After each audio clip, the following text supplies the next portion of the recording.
T M Prathapan എന്ന് പറയുന്ന വ്യക്തിയാണ് ഈ പാർട്ടിയെ ഈ ഗതിയിലേക്ക് നയിച്ചത്. T M പ്രതാപനാണ്.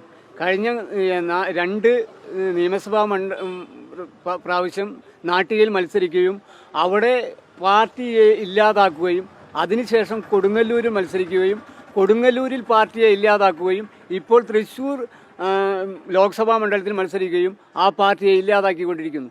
ഇദ്ദേഹത്തിന് ശേഷം പ്രളയം മാത്രം മതി എന്നാണ് ടി എൻ പ്രതാപൻ്റെ നിലപാട്. ഇത്തരം നേതാക്കളെ KPCCയും AICCയും ഇടപെട്ടുകൊണ്ട് എത്രയും പെട്ടെന്ന് ഇദ്ദേഹത്തിന്റെ സ്ഥാനം KPCC വർക്കിംഗ് പ്രസിഡന്റ് സ്ഥാനം രാജിവെക്കുന്നതോടൊപ്പം കെ മുരളീധരന്റെ പരാജയത്തിന് എങ്ങനെയാണ് അവർ കാരണമാവുന്നത്? കെ മുരളീധരന്റെ പരാജയത്തിന് കാരണം ഇതിന്റെ ചെയർമാനായിട്ടുള്ള ടി എൻ പ്രതാപൻ ഇവിടുത്തെ പൊതുയോഗങ്ങൾ സംഘടിപ്പിക്കുവാനോ അതുപോലെ തന്നെ ഇവിടെ റാലികൾ സംഘടിപ്പിക്കുവാനോ കുടുംബയോഗങ്ങൾ സംഘടിപ്പിക്കുവാനോ യാതൊരു തരത്തിലും ഒരു നേതാക്കളുമായി ബന്ധപ്പെട്ടിട്ടില്ല. അത് തന്നെയാണ്. പിന്നെ മുഴുവൻ സമയവും ഇദ്ദേഹത്തിൻ്റെ പ്രവർത്തനവുമായാണ് മുന്നോട്ട് പോയിരുന്നത്. പിന്നെ അതുപോലെ തന്നെ DCC പ്രസിഡന്റ് പറഞ്ഞു ധാർമ്മിക ഉത്തരവാദിത്തം എനിക്കാണെന്ന് പറഞ്ഞു. ആ ധാർമ്മിക ഉത്തരവാദിത്തം ഏറ്റെടുത്ത DCC പ്രസിഡന്റ് എന്തുകൊണ്ട് രാജിവെക്കുന്നില്ല?